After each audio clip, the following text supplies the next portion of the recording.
இந்த சீனை கொஞ்சம் பாருங்க. 2008ல நம்ம உலகநாயகன் கமல்ஹாசன் நடிச்சு ரிலீஸ் ஆன தசாவதாரம் படத்தோட கிளைமேக்ஸ்ல வர சுனாமி சீன் தான் இது. இன்னைக்கு டேட்ல இந்த சுனாமி சீனை பார்த்த உடனே நம்ம CGI VFXன்னு கண்டுபிடிச்சிருவோம். பட் இதே சீனை தான் 2008ல நம்ம பார்த்துட்டு கிளைமேக்ஸ்ல வர அந்த சுனாமி சீன் அவ்வளவு ரியலா இருந்துச்சு, சூப்பரா இருந்துச்சுன்னு சொன்னோம். இன்னும் சொல்ல போனா 2004ல நம்ம சென்னையில வந்த சுனாமியோட ரியல் ஃபுட்டேஜ் எடுத்து இந்த படத்துல யூஸ் பண்ணிருக்காங்க அப்படின்னு சொல்லி நிறைய பேர் ரூமர்லாம் கிளப்பி விட்டாங்க. அந்த அளவுக்கு இந்த சீன் 2008ல நல்லா இருந்துச்சு. இப்போ இன்னொரு சீனை ப்ளே பண்றேன், அதை பாருங்க. இது வந்து தசாவதாரம் படம் ரிலீஸ் ஆகிறதுக்கு 13 வருஷத்துக்கு முன்னாடி, அதாவது 1995ல நம்ம கேப்டன் விஜயகாந்த் நடிச்சு ரிலீஸ் ஆன கருப்பு நிலா படத்தோட சீன் தான் இது. 30 வருஷம் கழிச்சு இந்த சீனை இப்ப பார்க்கும்போது கூட அவ்வளவு ரியலா இருக்கு. காரணம் என்னன்னா இந்த சீன்ல CGI VFXன்னு எதுவும் யூஸ் பண்ணல. நம்ம கேப்டன் விஜயகாந்த் ரியலா அந்த ஸ்டண்ட்டை பண்ணாரு. இந்த சீனை இன்னும் 30 வருஷம் கழிச்சு பார்த்தாலும் ரியலா தான் தெரியும். சோ என்னதான் இன்னைக்கு இருக்க அட்வான்ஸான டெக்னாலஜியை யூஸ் பண்ணி CGI VFX பண்ணாலும் ஒரு 20-30 வருஷம் கழிச்சு பாக்குறவங்க இது CGI VFX தான் அப்படிங்கறத ஈஸியா கண்டுபிடிச்சிருவாங்க. பட் அதே அந்த சீனை ரியலா எடுத்துட்டா எத்தனை வருஷம் கழிச்சு பார்த்தாலும் சரி அந்த சீன் ரியாலிட்டியோட தான் இருக்கும். அப்படி CGI யூஸ் பண்ணாம ரியாலிட்டியா இருக்கணும்னு எடுத்த இந்த உலகத்தோட டாப் 5 வித்தவுட் CGI சீன்ஸை இப்போ நம்ம பார்க்கலாம். அதுக்கு முன்னாடி நம்மளோட சேனலை நீங்க இன்னும் சப்ஸ்கிரைப் பண்ணலனா மறக்காம சப்ஸ்கிரைப் பட்டனை கிளிக் பண்ணி சப்ஸ்கிரைப் பண்ணி வச்சுக்கோங்க. இந்த லிஸ்ட்ல நம்ம ஃபர்ஸ்ட் பார்க்க போறது 1995ல ரிலீஸ் ஆன அப்போலோ 13 அப்படிங்கிற படத்தோட சீன்ஸை பத்தி தான். இந்த படத்தோட ஸ்டோரி என்னன்னா, நம்ம ஹியூமன்ஸ் ஃபர்ஸ்ட் மூன்ல லேண்ட் ஆனது 1969ல தான். அதுக்கப்புறம் நாசா 6 முறை ஹியூமன்ஸை மூணுக்கு அனுப்ப ட்ரை பண்ணாங்க. அதுல 5 சக்சஸ் ஆயிடுச்சு. பட் ஒன்னே ஒன்று மட்டும் ஃபெயிலியர் ஆயிடுச்சு. அந்த மிஷினோட நேம் தான் அப்போலோ 13. எதனால இந்த மிஷின் ஃபெயிலியர் ஆச்சுன்னா, அப்போலோ 13 லான்ச் ஆகி ஸ்பேஸ்ல போயிட்டு இருக்கும்போது திடீர்னு உள்ள இருந்த ஒரு ஆக்சிஜன் டேங்க் எக்ஸ்ப்ளோட் ஆயிடுச்சு.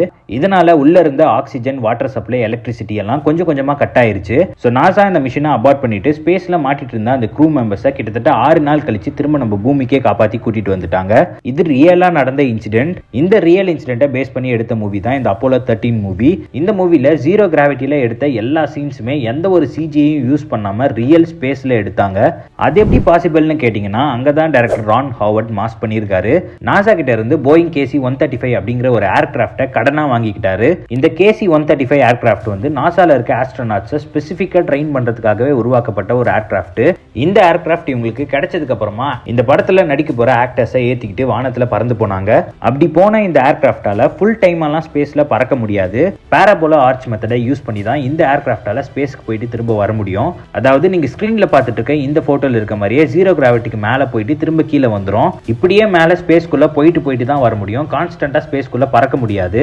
அப்படி ஒரு வாட்டியும் மேல போயிட்டு கீழே வரதுக்குள்ள எவ்வளவு நேரம் இந்த ஏர்கிராஃப்ட் ஸ்பேஸ்க்குள்ள இருக்கும்னு பாத்தீங்கன்னா கரெக்டா 25 செகண்ட்ஸ் மட்டும் தான் இருக்கும். அதாவது ஒரு பாராபோலா ஆர்க்குக்கு கரெக்டா 25 செகண்ட்ஸ் மட்டும் தான் இந்த ஏர்கிராஃப்டால ஸ்பேஸ்ல இருக்க முடியும். அப்படியே இந்த ஏர்கிராஃப்டால மார்னிங் 40 பாராபோலா ஆர்க்ஸும் ஆஃப்டர்நூன் 40 பாராபோலா ஆர்க்ஸ் மட்டும் தான் பறக்க முடியும். சோ ஒரு நாளைக்கே மொத்தம் 80 பாராபோலா ஆர்க்ஸ் மட்டும் தான் இந்த ஏர்கிராஃப்டால ஸ்பேஸ்க்குள்ள போயிட்டு வர முடியும். சோ ஒரு பாராபோலா ஆர்க்குக்கு 25 செகண்ட்ஸ்னா 80 பாராபோலா ஆர்க்குக்கு 2000 செகண்ட்ஸ் ஆகுது.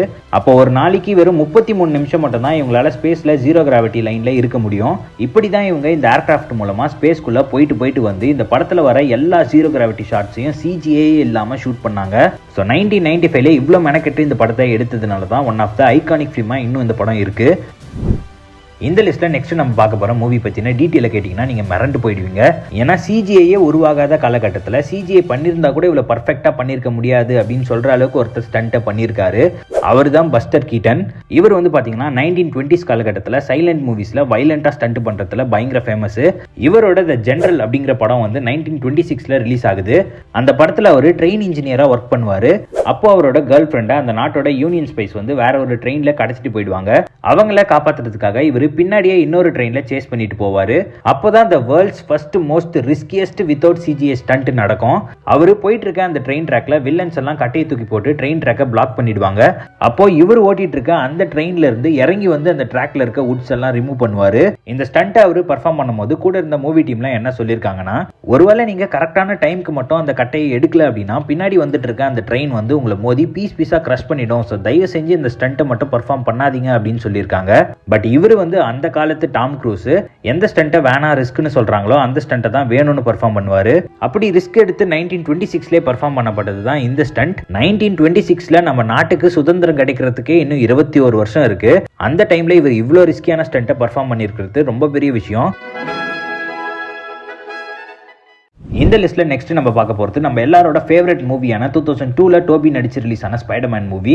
இந்த படத்துல ஒரு பர்டிகுலர் சீன்ல ஹீரோயினை இம்ப்ரெஸ் பண்றதுக்காகவே ஒரு சீனை வச்சிருப்பாங்க. ஹீரோயின் கையில லஞ்ச் ட்ரேவை வச்சுட்டு நடந்து வரும்போது கீழே கொட்டியிருக்க ஜூஸ்ல அவங்க கால் வழுக்கி லஞ்ச் ட்ரேவை மேல பறக்க விட்டுருவாங்க. அப்போ ஹீரோவா இருக்க நம்ம டோபி வந்து அந்த லஞ்ச் ட்ரே எப்படி இருந்துச்சோ அதே மாதிரியே திரும்ப கேட்ச் பண்ணுவாரு. இந்த சீனை சிஜிஐ இல்லாம எடுத்திருக்க சான்ஸே இல்ல அப்படின்னு அந்த டைம்ல நிறைய பேர் நினைச்சாங்க. பட் இந்த சீனை சிஜிஐ இல்லாம தான் எடுத்திருக்காங்க.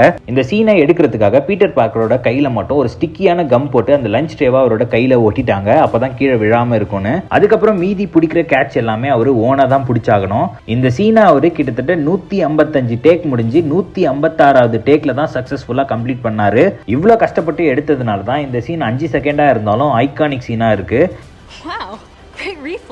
இந்த லிஸ்ட்ல நெக்ஸ்ட் நம்ம பார்க்க போறது 2020ல ரிலீஸ் ஆன கிறிஸ்டோபர் நோலனோட டெனட் மூவில இருந்து தான். இந்த டெனட் மூவில இருந்து பிளேன் கிராஷ் ஆகுற மாதிரி ஒரு சீன் வரும். ஆக்சுவலா அந்த சீனை சிஜிஐ யூஸ் பண்ணிலாம் எடுக்கல.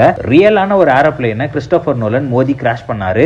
இந்த சீனுக்காக அவரு கைவிடப்பட்ட ஒரு 747 ஏரோப்ளேனை செகண்ட் ஹேண்ட்ல வாங்கிட்டாரு. அதுக்கப்புறம் கலிபோர்னியால இருக்க ஒரு ரியல் ஏர்போர்ட்ல இவங்க தனியா செட்டை போட்டு இந்த பிளேனை அதுல மோத விட்டு சிஜிஐ இல்லாம இந்த சீனை எடுத்தாங்க. இந்த ஸ்டண்ட்லியாச்சும் பரவாயில்ல, எந்த ஒரு மிஸ்டேக்கும் ஆகிறதுக்கு பெருசா எந்த ஒரு சான்ஸும் கிடையாது.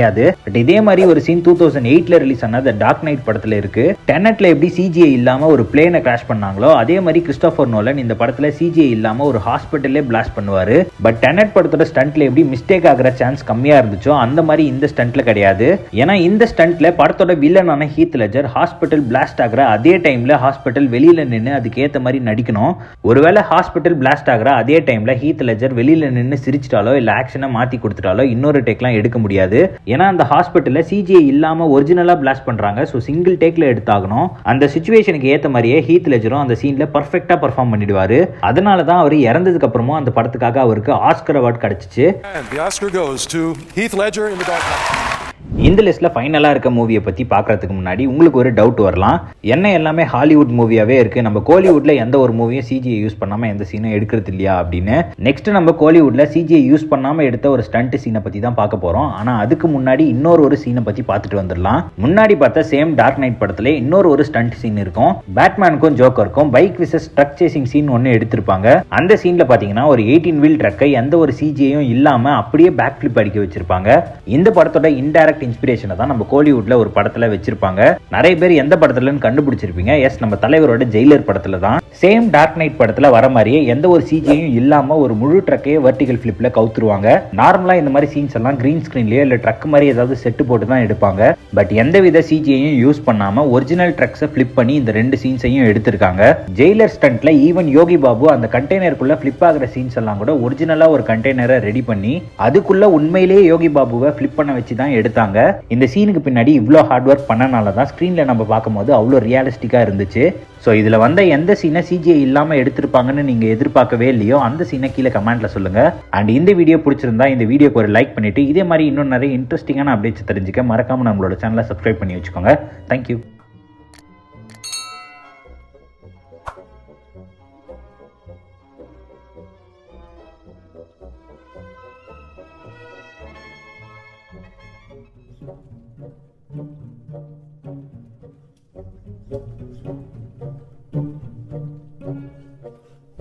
Thank you.